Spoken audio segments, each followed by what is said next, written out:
Assalamualaikum warahmatullahi wabarakatuh. Bertemu lagi dengan saya, pemimpin redaksi harian Tribun Medan dan tribunmedan.com, Biin Solihin, dalam acara spesial kita, Jumpa Tengah.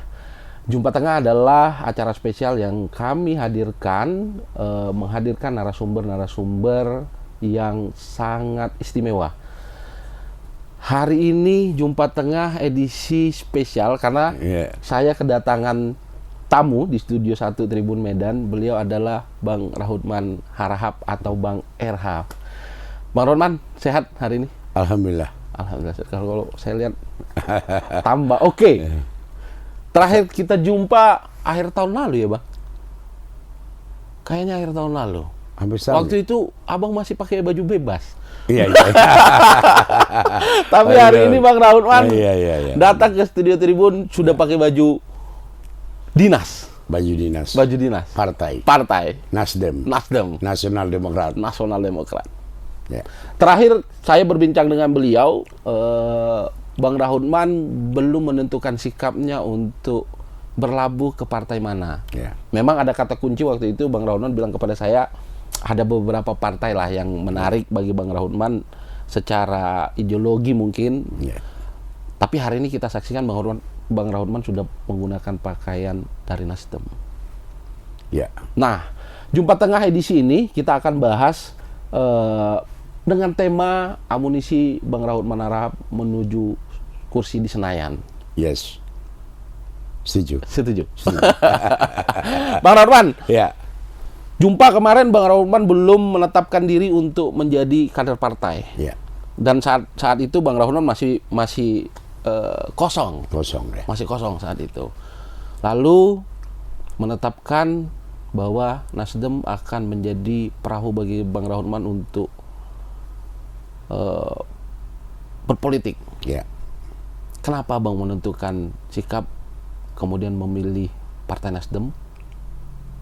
Terima kasih. Assalamualaikum warahmatullahi wabarakatuh. Pak Iin selaku Pemret Tribun Medan, terima kasih atas kesempatan pertemuan Jumpa Tengah ini. Berlabuhnya saya ke Nasdem dilatar belakangi oleh pertimbangan yang cukup matang. Karena bagi saya Partai Nasdem ini karena punya misi perubahan, saya sangat menarik. Karena justru saya ingin mengabdikan diri saya yang usia saya sudah tua ini untuk bisa merubah bagaimana kita kembali merebut kepercayaan masyarakat ini dengan perubahan ini. Jadi kalau saya sering mengatakan bring back trust itu, mengembalikan kepercayaan rakyat itu, karena begini, kepercayaan rakyat ini jujur kita katakan, jangankan kepada partai, kepada pemerintah aja sudah mulai kurang kita lihat, apalagi pada partai. Justru figur-figur yang bisa diharapkan mampu untuk menggait atau memberi kepercayaan kepada masyarakat, dan tentunya keberadaan seseorang, konsistensi seseorang, konsep ke depan, mungkin itu yang memberikan satu kepercayaan kepada masyarakat. Sehingga perlu saya nyatakan, saya berlabuh ke Nasdem ini adalah atas keinginan dan keyakinan bahwa Nasdem ini akan bisa membawa perubahan terhadap bangsa ini, terutama dalam menciptakan kesetaraan dalam menciptakan kehidupan masyarakat bangsa dan negara kita. Gitu ya. Tentu sebelum Abang menetapkan Partai Nasdem tempat Abang untuk berlabuh, tentu ada banyak partai dong. Ya. Yang kemudian melakukan pendekatan, karena walau bagaimanapun Abang punya nama besar di Kota Medan, Sumatera Utara khususnya. Sempat kalau bahasa Medan, sempat pening nggak Abang memilih-milah partai dengan tujuan masing-masing itu, hingga Abang kemudian menetapkan bahwa Nasdem lah tempat saya ini kayak. Yang pertama, saya tertarik Nasdem ini tanpa mahar. Mulai dari kita proses sampai dengan dikeluarkannya kita daftar calon kita mencalonkan diri, spesial pun malah perang apapun materi pun dibawa oleh partai. Nggak ada yang kita bebankan. Artinya itu juga titik berat Abang Titik bahwa berat. Itu salah satu landasan kita bahwa partai ini memang berubah. Nggak ada deal-deal di situ. Nggak ada deal di situ. Saya tidak punya deal. Saya tidak minta misalnya mau jadi nomor berapa pun jadi saya. Karena yang saya juara Hutman sebagai kader Nasdem. Saya sebagai ketua Dewan Pakar Nasdem Sumatera Utara.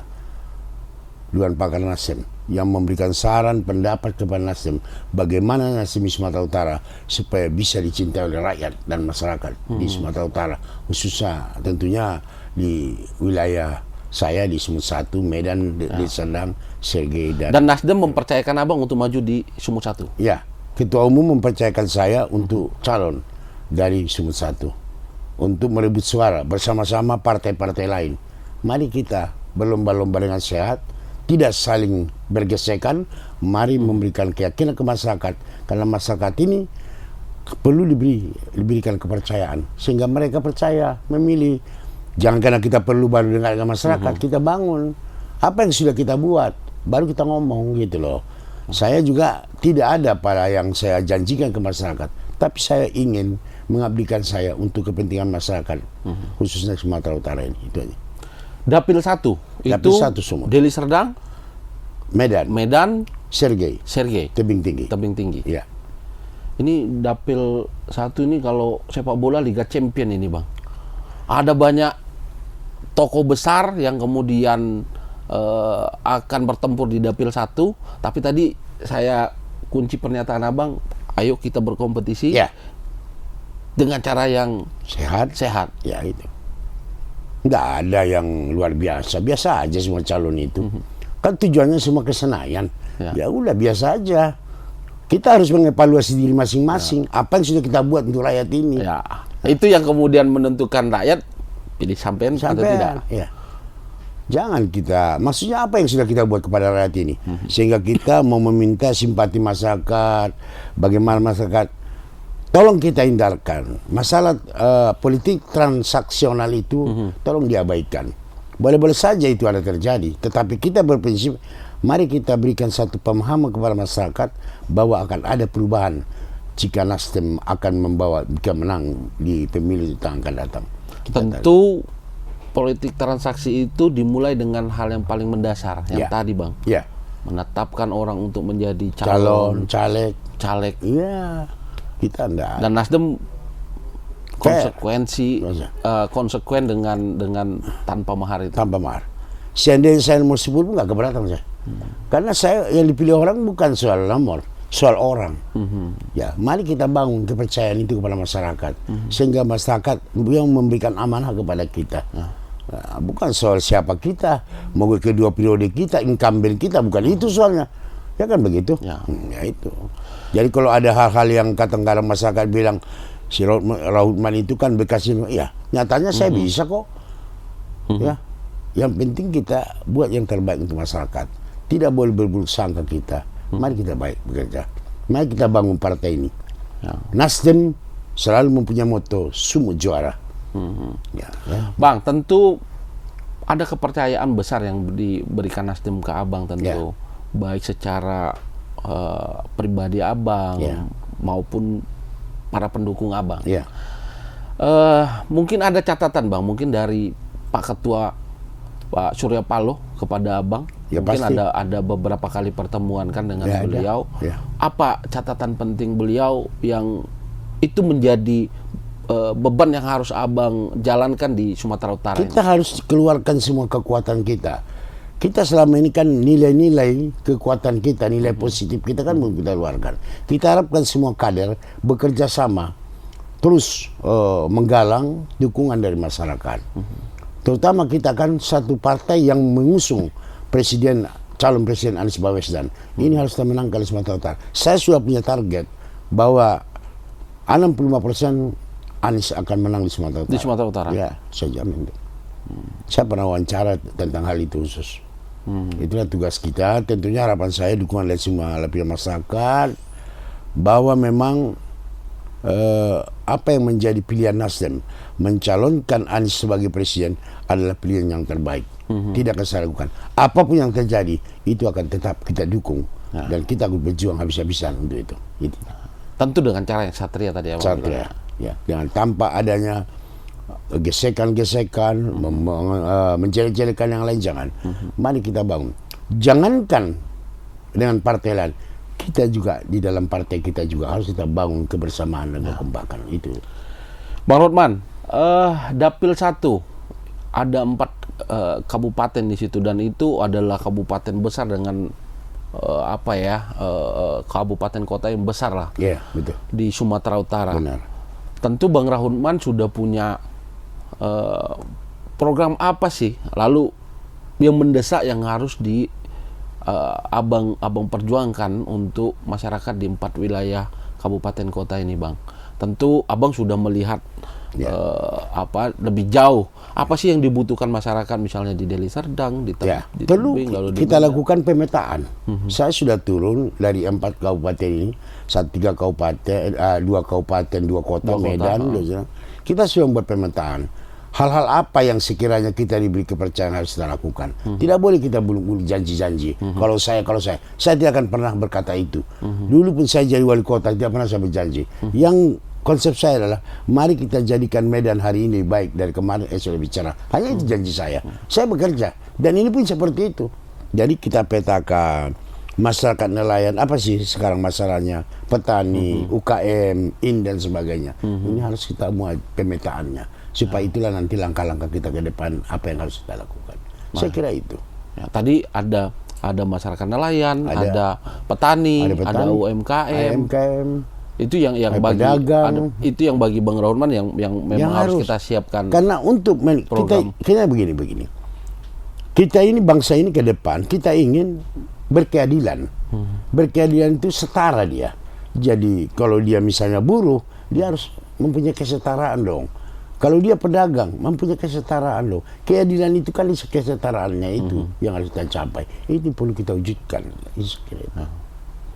Gitu. Lalu Bang, maju sebagai caleg untuk di Senayan. Ya. Bagaimana kemudian keluarga melihat keputusan abang ini? Kan kemarin. Ya, betul. Tentu ada ya. Apa ya Bang, secara pribadi mungkin udahlah Pak di rumah aja. Itu kejadian. Ya kan? Itu kejadian. Bagaimana kemudian abang meyakinkan keluarga? Saya mohon maaf dengan anak-anak karena memang mereka sudah berkarir dan sebagainya. Beri aku kesempatan. Dalam usia seperti ini saya masih diberikan Allah kesehatan, masih bisa melaksanakan sesuatu. Coba mengabdi lagi lah. Untuk apa yang bisa saya lakukan yang terbaik untuk bangsa ini. Itu aja, saya kira itu aja. Dan anak-anak bisa mengerti. Dan mereka dan istri bisa mengerti. Ya. Tentu waktu akan berkurang nih Bang untuk keluarga. Ya pasti. Abang sudah mulai survei, bertemu masyarakat di 4 dapil. Kalau itu kadang-kadang lari ke pesantren tengok cucu, lari jumpa anak. Ya saya yang menjumpai. Kadang-kadang mereka datang nggak ada, ya aku jumpai. Jadi ada gini, ada di rumah, lagi ada di rumah, ada. Aku datang atau mereka gitu. Jadi kita buatlah agak sportif gitu ya kan. Lebih enak seperti itu ya kan. Kita kondisikan di komunikasi ya Pak. Komunikasi Pak. Jadi maksudnya bagaimana pertemuan itu bisa berkualitas gitu loh.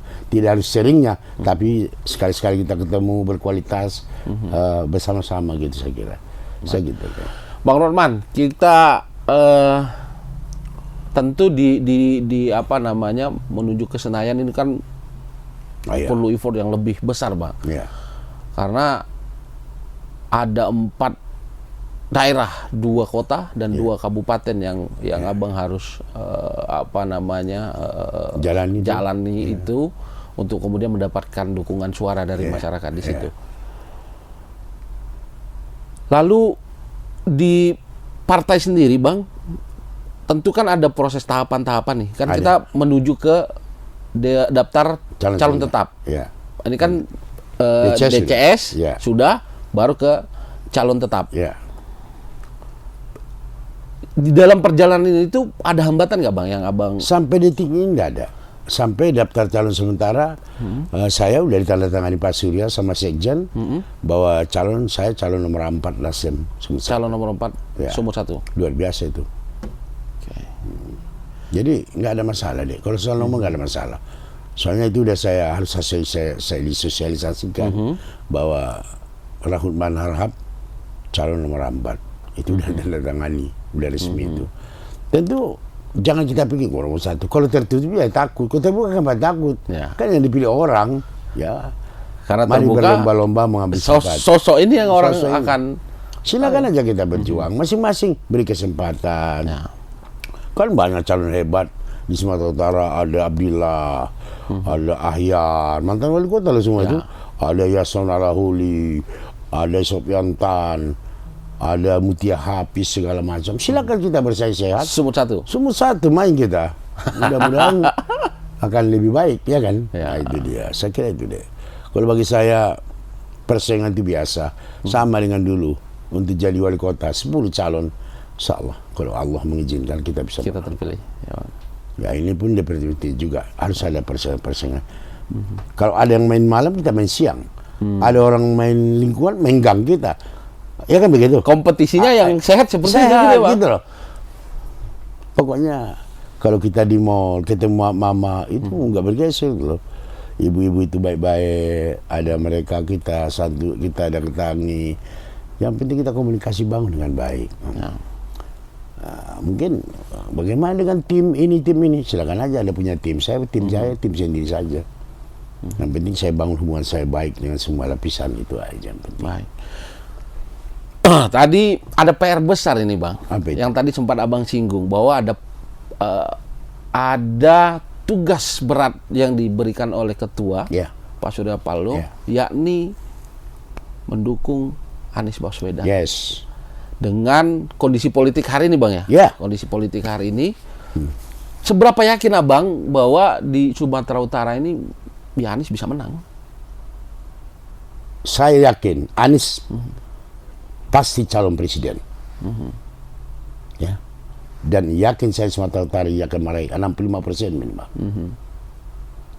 Sebagai ketua Dewan Pakar Nasdem Sumatera Utara. Dan itu saya jamin kepada ketua umum. Dan atas izin ketua DPW Pak Iskandar. Saya lakukan. Dengan cara apapun saya lakukan. Saya akan siang malam turun untuk menangani persoalan itu. Karena saya sudah sampai ke pelosok-pelosok semua. Bagaimana kecintaan orang kepada Pak Anies. Kita buktikan aja. Jadi harapan saya tentu kita himbau bahwa Anies ini yakin dan percaya kita akan bisa membawa perubahan ke arah yang lebih baik terhadap bangsa ini ke depan. Itu yang penting. Oke. Nah, itu deh. Lalu kemarin Nasdem kan diterpa isu yang Ya, kurang sedap, Bang, di Ya. tingkat nasional. Ya, betul. Ada satu menteri yang kemudian Ya. berhadapan dengan hukum. ya. Lalu kalau Abang melihat seberapa jauh itu dampaknya bagi Nggak ada bagi kader dampaknya Nasdem? itu. Itu kan masalah hukum.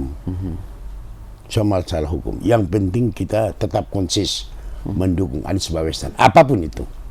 Itu aja. Itu udah prinsip itu. Baik. Anda tahu waktu apel siaga di GPK itu 200.000 orang loh. Yang Kapasitas GPK itu cuma 82.000 mungkin, 70.000 sekian. Di luar orang. Bagaimana hebatnya orang. Dukungan itu di situ. Jadi saya kira kita jangan berandai-andai lah. Saya pun sekarang bingung saya. Seandainya Anies datang ke Medan nanti saat kampanye, tak tahu aku di mana mau dibuat lagi. Karena ramainya dukungan Ya itu. di mana gitu. mau dibuat coba? Lapangan Merdeka lagi revitalisasi. Stadion Teladan mau revitalisasi. Mau di mana kita buat coba? Bingung kita sudah ini. Itu Memikirkan itu dan, aja. dan Abang melihat itu adalah kecintaan masyarakat Ya, pada ya. sosok Anies ya. Iya dong. Waktu kunjungan Anies kita tidak pernah rapat panitia. Rapat kita relawan aja semua. Karena relawan banyak. Dan Abang waktu kunjungan Anies ke sini Abang turun langsung ya? Ya, Saya ya. lihat Abang turun langsung. Kita kan penanggung jawab politik. Bagaimana supaya kunjungan itu berjalan baik dan sukses. Atas perintah ketua DPW kita harus melakukan itu. Saya kira itu deh. Harapan kita tentu Tribun juga ikut mendukung lah. Ya. Bagaimana semua komunikasi ini semua bisa berjalan dengan baik. Mendukung tentu dengan memberikan apa Saran, untuk- pendapat ya, dan lain sebagainya. menyampaikan Kita kepada masyarakat Ya. apa visi misi visi beliau misi yang itu. akan Ya, ya. ya. Itu dia. Dan itu tugas berat loh, Bang. Saya nanti ada rencana saya nanti satu saat bisa aja nanti akan kita buat talk show juga beliau itu. Untuk hadir? Untuk hadir. Melalui misalnya terserah bagaimana teknis yang kita buat nanti bisa saya telekomunikasikan. supaya masyarakat tahu gimana ya. Karena orang seperti ini harus kita akui biasalah. Kalau orang yang membuli itu biasa. Jangankan kita Rasulullah aja dibuli, apalagi Rahman. Rahman itu apa sih? Biasa aja. Tapi orang gue bingung aja itu. Biasa aja. Mari kita berkompetisi sehat. Nah, Bang, berikutnya tadi Dapil 1 kan ini banyak yang bilang wah ini Dapil 1 pertarungan gajah-gajah ada di situ tuh, pertarungan apa tokoh-tokoh nasional, tokoh-tokoh daerah ada di sana. Tadi Abang mengusung bahwa politik yang dibangun Nasdem adalah politik perubahan, bukan politik transaksional. Enggak ada itu. Abang siap melawan? Sangat siap. Dengan konsep Nasdem yang Abang saya punya konsep sendiri untuk diri saya sebagai calon Nasdem DPR RI menghadapi semua itu. Saya sudah siap untuk itu. Gerakan apa yang harus saya buat? Apa sih? Karena bagaimanapun juga kan kita tahu apa yang harus saya lakukan yang baik kepada masyarakat. Dan Abang sudah pernah melalui itu ya kira-kira ya. Kita coba aja lah. Mudah-mudahan kalau Allah mengizinkan semua bisa berjalan baik. Saya hanya berniat tidak menyakiti hati orang itu aja. Siapapun dia calon itu silakan. Tetapi mari kita bersaing sehat, itu aja. Tidak ada gunanya kita saling menjelekkan. Itu masyarakat hanya tahu. Setiap orang yang menjelekkan, percayalah, kita harus lebih banyak bersyukur daripada memikirkan masalah. Kalau kita selalu membuat permasalahan, tidak tahu bersyukur, itu akan kesulitan. Bersyukur aja lah kita. Mestinya dengan bersyukur itu yang kita jadi lempeng ya Bang ya. Bang, nanti tentu kan ada pola kampanye Bang. Kalau tidak salah PKPU kan sudah keluar Bang. Kalau tidak salah, tentu ada masa kampanye segala macam menjelang pemilihan nanti Bang. Kalau tidak salah kita kan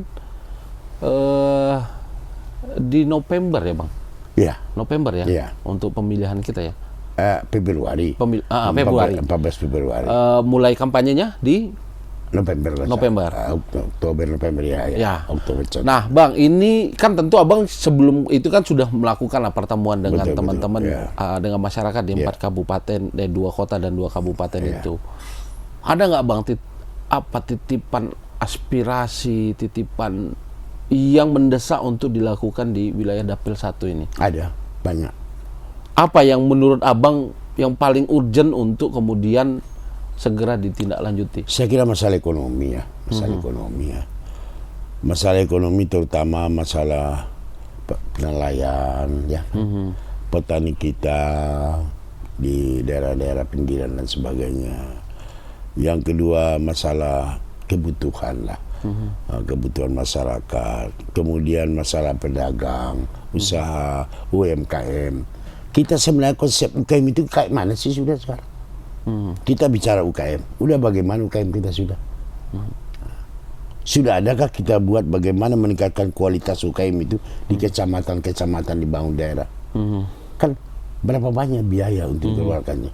Seharusnya kan tidak lagi kita memberikan bantuan sumbangan sekian untuk modal, tetapi mereka sudah punya kemampuan, jadi membuat kompetisi gitu akan lebih baik kita lakukan. Sudah mandiri atau belum mereka kan gitu? Belum kan mandiri, harus kita mandirikan. Itulah beberapa konsep yang harus kita lakukan ke depan. Dengan modal yang ada mungkin mereka bisa dari berbagai dana-dana CSR nanti dari berbagai perusahaan bisa kita salurkan. Tetapi mereka kan harus siap. Sekarang ini yang lagi maju-majunya UKM ini kan di Jogja. Betul, harus tahu itu. Bagaimana kita buat di Medan lebih baik lagi di Sumatera Utara ini? Ini harapan Pak Gubernur juga seperti itu saya lihat. Tapi nampaknya masih konsep dan sudah mulai diupayakan. Banyak deh, terutama banyak hal lah. Kebutuhan vital masyarakat juga banyak yang kita lihat. Kita harus jagalah. Terutama mengenai kondisi ekonomi masyarakat kita ini harus betul-betul kita lihat. Itulah yang berkeadilan itu sebenarnya. Jangan yang kaya makin banyak, yang miskin kaya makin sedikit, yang miskin makin melebar. Ini yang harus kita keseimbangkan. Saya kira konsep Pak Anies itu cukup baik apabila itu nanti bisa diwujudkan dengan sebaik-baiknya. Harapan kita seperti itu. Nah, Bang Rodman, proses menuju ke Senayan ini kan akan panjang sekali Bang. Panjang, enggak lah. Tentu Bentar lagi kok. Ya. tentu membutuhkan effort yang besar sekali Bang. Ya. Nanti ketika apa namanya pemilihan itu telah berlangsung di Februari nanti kan Bang, tentu ada program-program pokok yang sudah Abang siapkan bersama Nasdem. Ya. Lalu bagaimana kemudian Nasdem memberikan apa ya tugas secara personal kepada para caleg yang dia dukung agar nanti program-program ini bisa dijalankan dengan baik Bang. Tentu kan ada kalau biasanya di partai itu kan ada seperti apa digembleng dulu. Ya, ada. Di visi misinya Ya, disamakan betul. dulu. Ya, ya. Karena kan beberapa caleg ini kan tidak langsung di Nasdem Bang. Ya, betul. Sebelumnya ada di partai-partai lain yang Ya, kemudian katakanlah harus menyamakan persepsi. Kita kan contoh, kita sudah orientasi Bacalek nasional. Haha. Disiapkan itu. Dan itu sudah Abang ikuti saya ya ikuti, rangkaian menuju itu ya. Saya ikuti. Nanti ini Bacalek kita provinsi akan kita bekali lagi. Bacalek DPRD kabupaten kota kita bekali lagi. Apa sebenarnya visi misi daripada kita Nasdem ini ke depan supaya ini menjadi gambaran, harus mereka di-endorse, diberikan pemahaman sehingga mereka betul-betul berkemampuan untuk menyelesaikan masyarakat. Sekarang kuncinya adalah bagaimana kader-kader ini bisa terus membangun jembatan hati dengan masyarakat itu. Ya. Bisa bertaut dia, bisa mengena dia. Apa yang kita sampaikan itu, oh iya. Kita tidak menjanjikan kalau ini begini, saya tidak mampu seperti itu. Ya. Saya mengasih gambaran, kita ingin berubah. Bagaimana konsep pemerintahan ini yang benar dan baik, itu aja. Bukan menebar janji. Enggak. Kira-kira. Saya tidak akan mengeluarkan itu. Saya tidak akan berjanji apa-apa. Mungkin kita berbicara potensi ke nelayan, kita melihat Ya. kondisi nelayan, Ya, ada. misalnya ini potensi seperti ini, kita melakukan perubahan seperti ini gitu ya Bang. Kita udah punya konsep untuk itu. Saya kira itu. Jadi kalau kita hanya pidato, hanya kalau begini, udahlah. Itu kan usang udah itu. Yang penting buktikan. Kalau Anda misalnya sekarang dalam posisi eksekutif, apa yang sudah Anda lakukan? Terasa nggak sama rakyat yang Anda lakukan? Begitu dong. Nah, saya kan nggak di eksekutif lagi, saya kan di partai. Gitu ya. Bang, dari 4 daerah, 2 kota, 2 kabupaten, kira-kira di mana lumbung suara paling besar Bang? Mungkin Medan ya? Kita lihat aja. Karena mungkin kalau di Medan kan orang sudah pernah kenal Abang. Medan dan yang paling dekat. Saya heran juga, saya ke pinggiran dia sedang. Ha-ha. Orang kenal kok, para Uthman gitu lah. Ya karena ada perbatasan yang Ya, dengan tebing juga kan. ya tebing saudara-saudara juga banyak. Saya kira itu aja. Kita bangun aja komunikasi deh, bangun kegiatan sosial kita bagaimana. Dan saya lihat, saya kan sekarang ini terutama membangun hubungan dengan masyarakat Tabaksel. Yang bukan berarti loh Tabaksel itu sama kita banyak lain, tapi kan harus kita bangun juga hubungan kita dengan baik. Saya sebagai ketua IKA pada Badan Ikatan Alumni Pelajar Mahasiswa Padang Sidimpuan di Medan, Sumatera Utara, saya banyak kegiatan-kegiatan lain.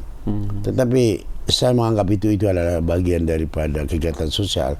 Yang terpenting adalah bagaimana saya bisa membangun bahwa memang partai ini bagian daripada sini bergaul. Kalau kita baik bergaul akan lebih baik. So, nggak usah jauh-jauh kita konsepnya terlalu teoritis, nggak ada itu. Bergaul aja Konsepnya adalah bergaul ya bergaul Bang, itu sebenarnya. aja. Saya anggap itu bahwa berpolitik ini seni bergaul kita bagaimana baik. Saya kira itu. Baik, Bang Rahman, tentu ada yang ingin Abang sampaikan kepada masyarakat kita dengan paling tidak di dapil Abang akan bertempur nanti bahwa Nasdem akan melakukan perubahan dengan cara yang agak berbeda tanpa tadi Abang bilang politik praktis dan transaksional. Tentu masyarakat butuh apa sih yang harus pesan saya kepada masyarakat Sumatera Utara ialah Mari kita jadikan pemilu 2024 ini menjadi pemilu yang rasional, yang betul-betul demokratis lah. Tidak memandang agama, suku dan lain sebagainya. Tolong hilangkan adanya politik identitas. Bagi saya terus terang aja, kalau gereja depan saya misalnya, saya datang, masjid segala macam biasa aja. Saya tidak sia-sia pernah menerima penghargaan sebagai tokoh umat beragama, kerukunan beragama Asia Tenggara. Saya pernah terima itu karena saya biasa kepada semua suku agama. Mari kita bangun.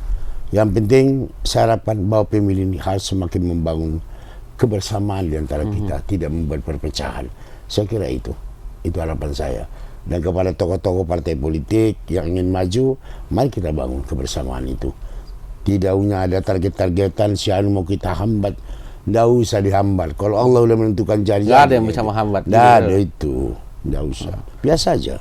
Dan mari kita bertempur dan bersaing dengan sehat dong, rasional, bergaul, masih bisa sama-sama minum kopi, saling berdiskusi, silakan aja. Rakyat udah tahunya siapa pilihan dia, ngapain kita ragu, ya kan? Ya kan? Ya betul ya Bang ya. Ya masyarakat begitu lihat dia udah tahu. Udah tahu dia. Lalu Bang, kemudian bagaimana kemudian pesan Abang kepada para penyelenggara pemilu? Tentu ada peran besar juga penyelenggara pemilu di sana. Harapan saya kepada penyelenggara pemilu ialah lakukan tugas dengan baik, objektif, jujur, adil. Saya kira itu aja. Jangan berpihak kepada siapa. Kita ini negara demokrasi. Sekecil apapun permainan baik itu pasti dihargai orang. Tapi sekecil apapun hal-hal yang tidak benar atau melenceng pasti dilihat orang juga. Masyarakat makin peka dan sangat terbuka. Saya kira itu. Dan kita harus siap dikritik. Ya. Saya sangat siap dikritik. Apapun kata orang silakan. Yang penting saya buat yang terbaik. Apa yang bisa saya lakukan. Saya kira itu. Siap. Pokoknya saya berikan diri saya untuk Sumatera Utara yang lebih baik. Saya kira itu. Nah, Tribuners, itulah kita diskusi dengan Bang Rahman yang hari ini sudah bergabung dengan Partai Nasdem. Beliau kemudian akan berlaga di Sumut 1 untuk menuju kursi DPR RI di Senayan. Bang Rahman, terima kasih sudah hadir di studio Tribun Medan. Kita bertemu di lain waktu dengan diskusi yang menarik lainnya. Assalamualaikum warahmatullahi wabarakatuh.